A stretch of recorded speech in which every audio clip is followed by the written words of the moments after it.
before this court passes judgment, will the four defendants please rise and approach the bench? Trust me, guys, it's all under control. The judge is my uncle. He'll take the insanity plea. Oh yeah, don't forget my retainer balance. Okay, I understand you guys are pleading insanity, claiming demonic spirits possess you to do these hideous murders. Can you please explain to this court how these so-called spirits made you into these raving madmen? Be a witness as I exercise my exorcism. Okay, hello everybody, welcome back to my channel. This is John speaking to. If you've been here for the first time right now, check the title below. You'll know what this channel is about. It's a well-rounded channel. It's about everything. And if you're back for another video, welcome back. This is a more serious video. We're going to do this video on how to come off heroin the easiest way. And I know there's a right way, and then there's the way that people are able to do. I mean, I'll go quickly over the right way first, so I don't get no bad comments below. But still write the comments below if you feel any type of way or you want something straightened out. I'll acknowledge it. You know, if I'm wrong, I'm wrong. You know what I mean? If you have a bad heroin addict, the best place to go to is a rehab. First, a place to get you weaned off. You know, like they'll put you on some sort of medication that'll help you come off the heroin, whether it may be eventually Suboxone, methadone, you know, stuff like that, or just cold turkey and with something for your anxiety and stuff like that in a medical situation, and with people who are trained to talk you through to the eventual recovery, you know, part of phase of your life. That is the correct way. So that is the right way. But what I'm telling you is what me and you, as the viewers, would understand it most and can relate to and understand how to get it off it that way. This is a humanoid way, you know, because all the TCs I went through in rehab, it's when you want to.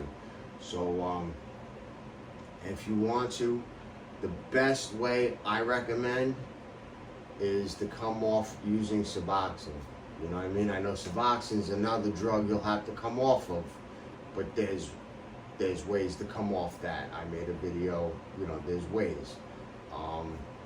I wouldn't suggest methadone, because that gets in your bones, and from what I heard, I've never did methadone. I did Suboxone's, heroin, I did everything with methadone, but I heard it's in your bones and it stays there, and it's 10 times harder to kick. Like, it stays with you that much longer. So, but I don't know, and I won't speak on something I don't know. That might be what works for you.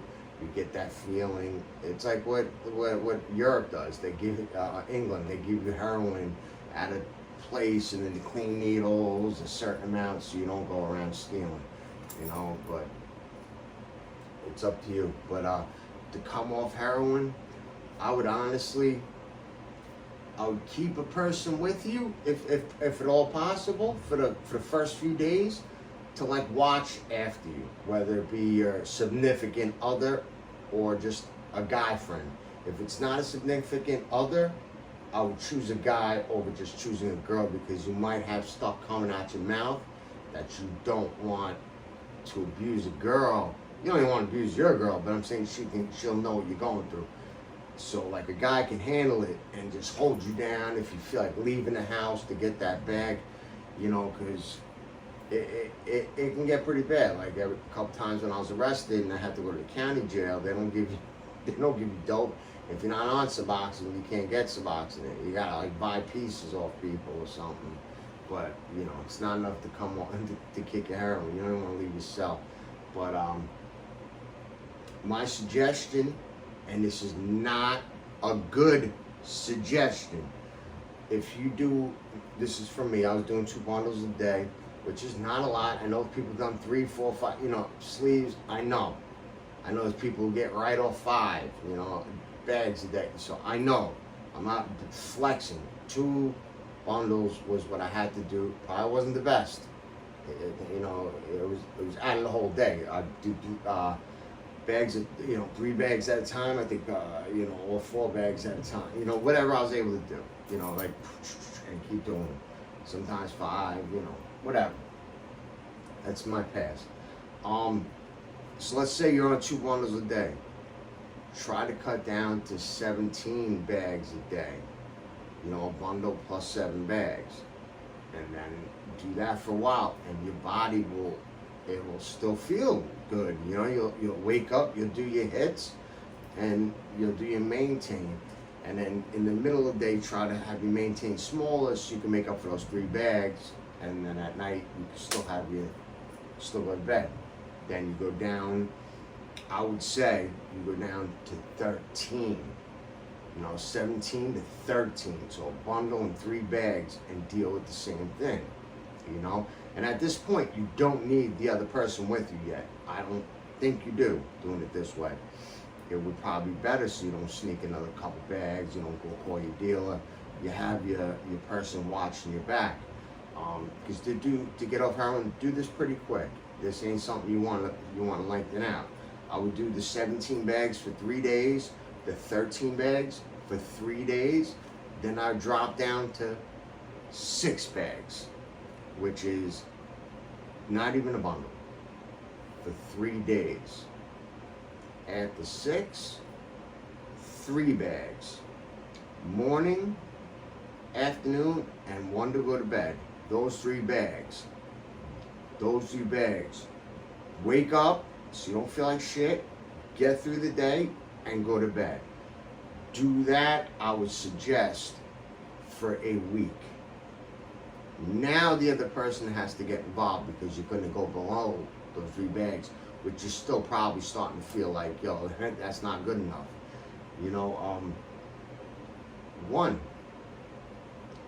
One bag. And don't do it as soon as you wake up, because you're really not throwing up as soon as you get up. Wait as long as you can to do that 1 bag. You know what I mean? That's all you get.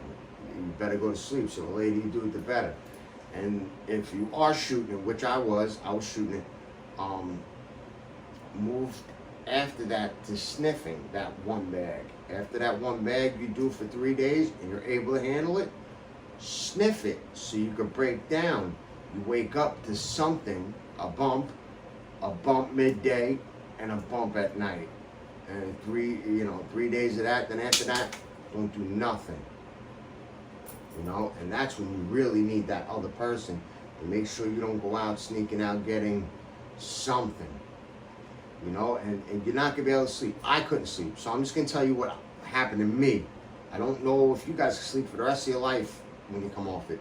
When I come off Suboxone, Vicodin, all those pills and dope, I just can't sleep. I'm just up all fucking night. I don't want to leave or do anything. I'm just up all fucking night. I don't want to go to the store. I don't want to get a shower almost. I don't want to do nothing. So I feel for all you guys. That's why I'm making this video. And the 3 days are the hardest. The first 3 days of doing nothing are your hardest. After that, for me, I'm saying for me, after that, and it could be for you. I'm just saying that to try to have like comments where, well, you didn't talk about second day where I'm saying for me, the 3 days are the hardest. And after the 3rd day, I don't have the dope sick. Like for the 3 days, you have diarrhea bad. I mean, you're going more than like 19 times.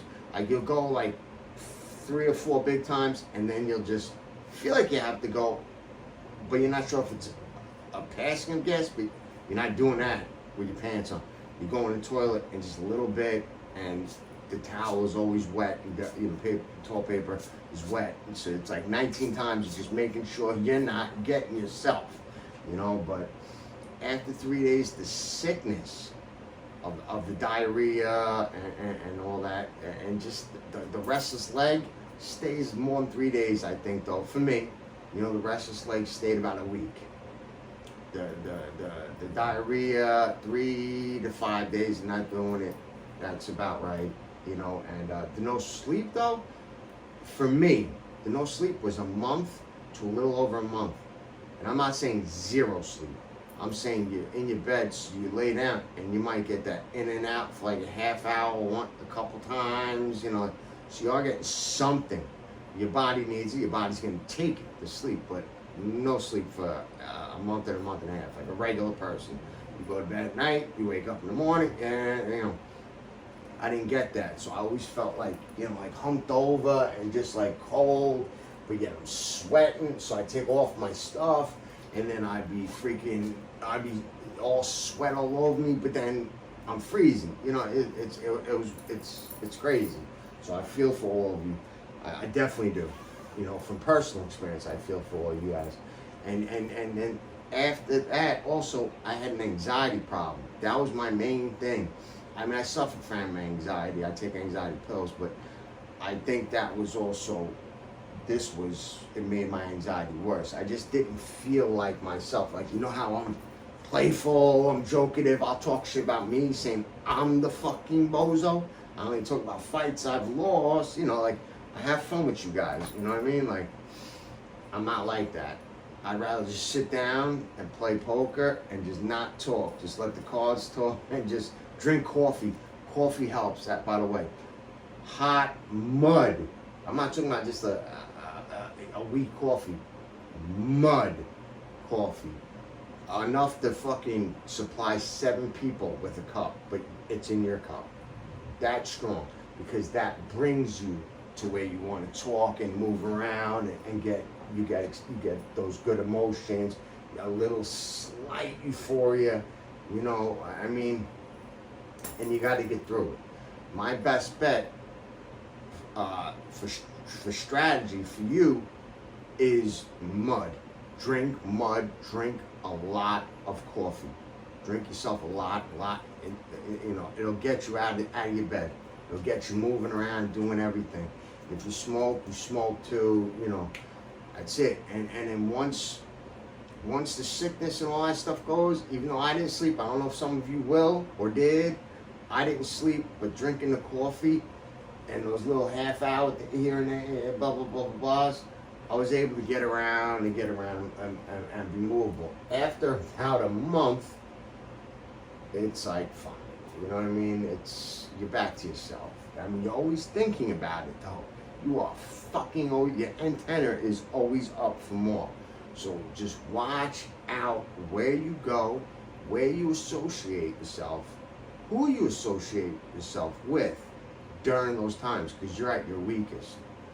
And like I said before, this is a way of doing it without professional help, which I'm against. You should, for this channel, you should seek the professional help. You know, get them to place you in a place where you can't leave, you know, like a hospital. You know what I mean? Where you can get off it and they'll help you chemically, like whatever problems, blood pressure's high, because you're dealing with it, you know, they'll sedate you a little bit, they'll get you off of it. You know what I mean? But this is the other way, more realistic. You know, more people will do it, I think, this way than they will the first. You know what I mean? Like when I did the thing about the boxing, I upset somebody by saying another way of doing it, only when we got down to the littlest part, and it'll help you come off it, and they said that is not the right way to teach people. So I'm just trying to tell you both ways, and I'm leaving it all to you, and I'm admitting one way is a professional way, the other way is not professional. So, you know, this is how, you know, I was forced to get off heroin in jail. I was never strong enough to do it. Maybe once. I wasn't as heavy in it yet, but once by myself, you know what I mean, out the street, you know, I just said fuck it. But I don't do it no more. I don't do heroin. I know what control that has over your life and what you're willing to sacrifice to get yourself that stuff. You know what I mean? I feel for all of you. I'm right here. Please comment down below. I will respond to every single one of you. Every single one of you. And I hope whoever's addicted right now to heroin can please find the strength to come off it and seek help. And the reason why I made this video is because more of my friends, I'm finding out, well, they were my friends, you know, people I've known are either not with us no more, or still in it. You know what I mean? Like, I know I'm gonna be 50 in fucking a couple years. So, you know, they're the same thing. Like, you shouldn't be in certain things at certain time. But there's also 70-year-olds that do it, you know, so it's not for me to say who should and shouldn't do what, but heroin's no good. You know, smoke weed became legal. Smoke your ass off. So I hope this video helps any of you. If any of you's got questions, please leave it down below. If you appreciate it, leave a like. I don't talk like that. Leave a like. And subscribe if you haven't already. I need 2 more subscribers and I break a milestone. So I hope this helped anybody, and I will make another if there's a question down below that's like needs a video made about it. But if not, I'll see you guys later, and I wish you guys all the best. From me, all the best.